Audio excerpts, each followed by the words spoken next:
Hello YouTube, after spending 2 days with the Lenovo Note K3, I have come up with a full review of it.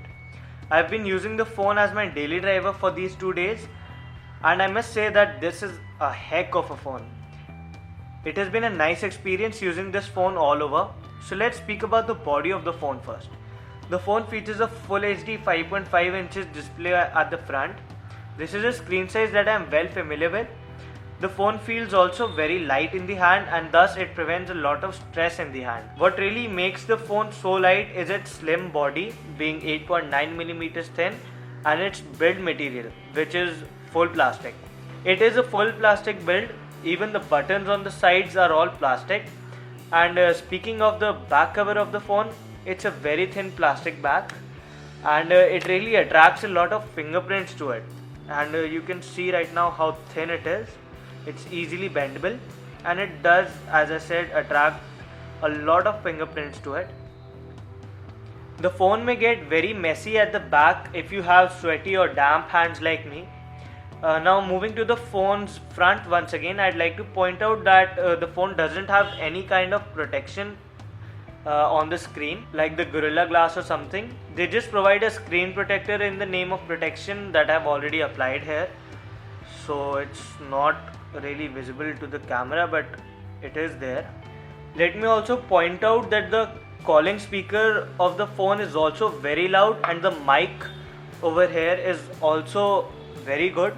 There were no issues while I made the call. The person who I called was able to listen to me very nicely and I was able to listen to him also very clearly. So there was no issues in the speaking and listening to others, and that's a good thing. The speaker at the back is also very loud and gives very good quality sound, and that's about the body of it. So enough about the body and let's move towards the inside. First of all, by the lock screen itself, you can easily tell that it is running on Android L. Going past the lock screen, we have the Lenovo Vibe UI that is working here, which is a custom skin by Lenovo that runs over Android. I personally don't like skins that don't have an app drawer. It makes the phone kind of messy at the home screen itself. But ignoring that, we see a full HD display over here that doesn't fail to bring out the colors at all. Speaking of the colors, the camera of the phone is also very accurate in terms of color and provides good and sharp image. I did take a few shots with both the cameras and I wasn't disappointed at all. So as you can see over here, I took the photo of my camera over here and the photo came out to be very crisp and there's no pixelation at all right now, whereas in my unboxing video when I took the first photo there was quite a lot of pixelation, and this is the maximum I can zoom over here. It doesn't go any further than this, but maybe they've restricted it to this much just because zooming further will show us the pixels, but it's quite enough for me right now because I can see each and everything very clearly and very properly. So this was taken by the 13 megapixel back camera of the phone, and this is the photo of my drawing room which was also taken from the same camera, the 13 megapixel camera, and it also does provide a decent image, actually a good image. And this as well, I took this photo because it could really present the red color very nicely. It gives a very vivid color to it. And this photo was taken by the front camera, which is a 5 megapixel shooter, and it doesn't zoom more than this. So but the front camera quality is also very nice over here. And let's check out this image. I took this just for fun, and this also is very clear, it's very sharp, but you can get to know more about the camera in my camera review of the phone, so we have to save up a little bit for that as well. Now let's move to the notification panel of the phone, and we can see that the Vibe UI presents a lot of options in the quick settings panel of the phone. So according to me, it's a good addition to the quick settings. And let's move to the settings now for a while, and I wanted to show you a few things, or a few features rather, that really impressed me personally. So let's move to the feature option now. Here we have a few features that are quite appealing, like the quick snap option. This is a handy feature that allows you to take pictures from your primary camera even when the phone screen is off by simply clicking any volume button twice. So here my phone screen is off and I click the button twice, and there it takes the photo of whatever that is in front of the camera. So that's a really nice addition to the features. But if you are playing music on this, while this feature is there and you want to perform the same action of taking the pictures, then that will not be possible because the volume keys will start acting like the way they are supposed to. They'll only control the volume of the phone and nothing else. Moving on in the features option, we have the knock to light feature. This is the same as the double tap to wake feature that is found on the LG phones and the OnePlus one as well. I was really missing this feature in this phone for the first few hours as I didn't know that it was present, and I also had a habit of double tap to wake feature, so it did feel a little unsettling at first. But this is just my personal thoughts, and these can differ. I really had a bad habit of opening each and every phone, or rather waking up each and every phone by the double tap to wake. So I kind of had to give up that habit at first, but now when I found it, there's nothing like it.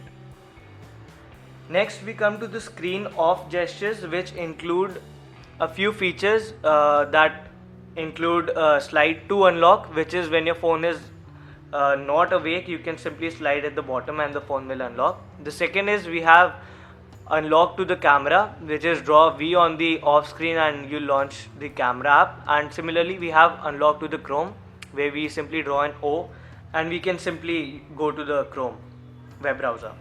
But what this phone really adds to this is that you can actually choose the app that you want to use after using that particular feature. For example, I want to launch YouTube, so I'll just simply touch YouTube on that, and it says draw a V on the screen to unlock to YouTube. So now we have the screen off, and as soon as we make a V, the phone gets unlocked and we go to YouTube. And now last but certainly not the least, we have the white touch. As soon as you enable this option, we come up with this little tab on the screen which we can move anywhere we want to, and as soon as we touch it, we have these options wherein we can perform a few features and actions. For example, going back right here, and we can launch the music app, the calendar, camera, and lock the screen.